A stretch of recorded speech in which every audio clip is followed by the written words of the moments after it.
चला, जय हिंद मित्रांनो. आज आपण या ठिकाणी भारतीय राज्यघटना शिकणार आहोत. भारतीय राज्यघटना ही आपल्या प्रत्येक विषयामध्ये अत्यंत महत्वपूर्ण योगदान पूर्ण करते. तरी आज आपल्याला या ठिकाणी भारताची ऐतिहासिक पार्श्वभूमी, भारतीय राज्यघटनेची ऐतिहासिक पार्श्वभूमी शिकणे अत्यंत महत्वाचं आहे. कारण की कसं आहे बघा, कोणताही विषय शिकत असताना आपल्याला तो विषयाचा गाभा, तो विषयाची पार्श्वभूमी, या विषयाची ऐतिहासिक पार्श्वभूमी हे शिकणं फार महत्वाचं आहे.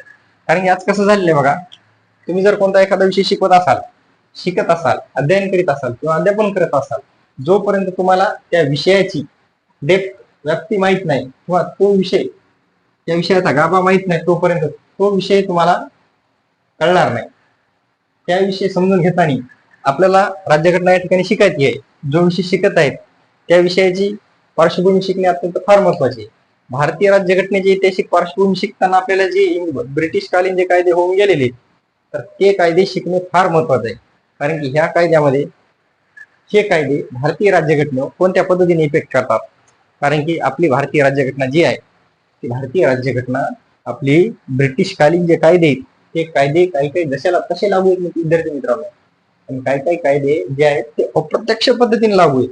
आता फॉर एक्झाम्पल जर आपण 1935 जर कायदा घेतला आपण, तर हा कायदा भारतीय राज्यघटनेत फार इम्पॅक्ट करतो.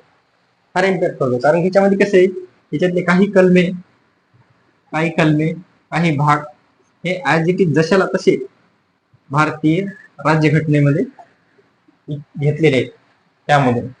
त्यामुळं आपल्याला जे काही कायदे ते कायदे आज आपल्याला या ठिकाणी बघायचे. तर सगळ्यात अगोदर विद्यार्थी मित्रांनो, 1773चा रेग्युलेटिंग ऍक्ट हा बघणं फार महत्वाचं आहे. बघा आता अक्षरावर जाऊ नका, कसं आहे मास्तराचं अक्षर काय चांगलं नाही. कारण की अक्षर जर चांगलं असतं, जाऊ द्या थोडा. चला आपण काय करू, 1773चा रेग्युलेटिंग ऍक्ट बघू.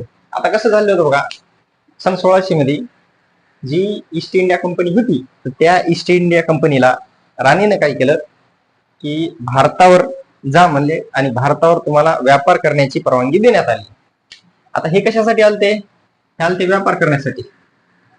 हे काय आलते, कशासाठी आलते? व्यापार करण्यासाठी. तर हेला जवळपास 1600च्या दरम्यान मध्ये सनद भेटली. सनद म्हणजे कशी की आपली 10वी-12वीची सनद नाही बरोबर आहे. कोणती सनद आहे ही? भारतामध्ये व्यापार करण्याची सनद भेटली. कोणाकडून भेटली? राणीकडून भेटली. कोणाची राणी? इंग्लंडची राणी. बरोबर, हा लक्षात असू द्या.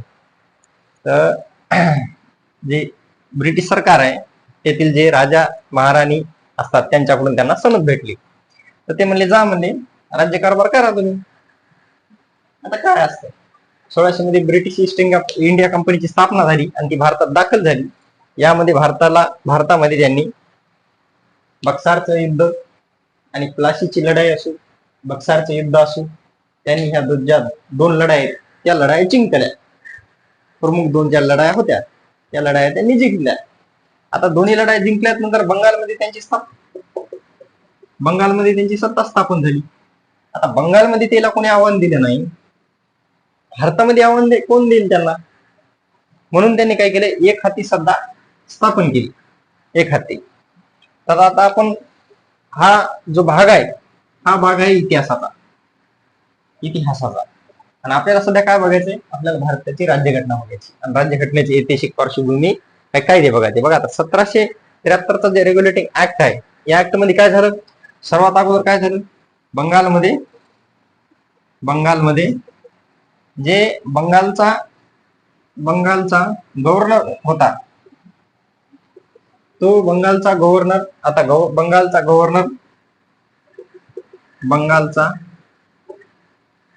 गव्हर्नर जनरल झाला. बघा,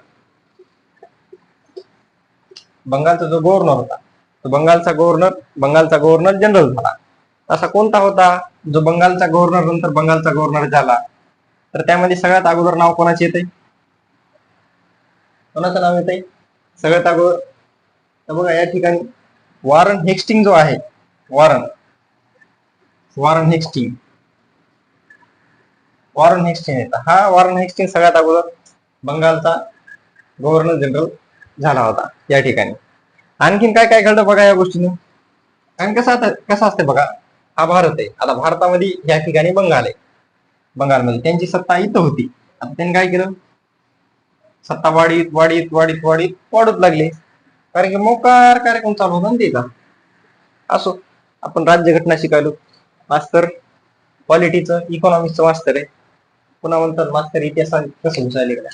चला, नंतर काय झालं बघा, आता बंगालचा गव्हर्नर हा बंगालचा गव्हर्नर जनरल झाला. दुसरी गोष्ट काय झाली की जे कलकत्त्यामध्ये काय झालं, उच्च न्यायालय, आपण ज्याला उच्च न्यायालय म्हणतो, हे उच्च न्यायालय स्थापन झालं. उच्च न्यायालय स्थापन झालं बंगालमध्ये. बंगालमध्ये उच्च न्यायालय स्थापन झाल्यावर बंगालमध्ये उच्च न्यायालय स्थापन झाले, त्याच्यासाठी एक सरन्यायाधीश होते, तर 3 इतर न्यायाधीश होते. मग पहिले न्यायाधीश कोण होते, सरन्यायाधीश? बघा, नाव लक्षात ठेवा, नाव लय विचित्र असतात. नाव लक्षात ठेवायचे.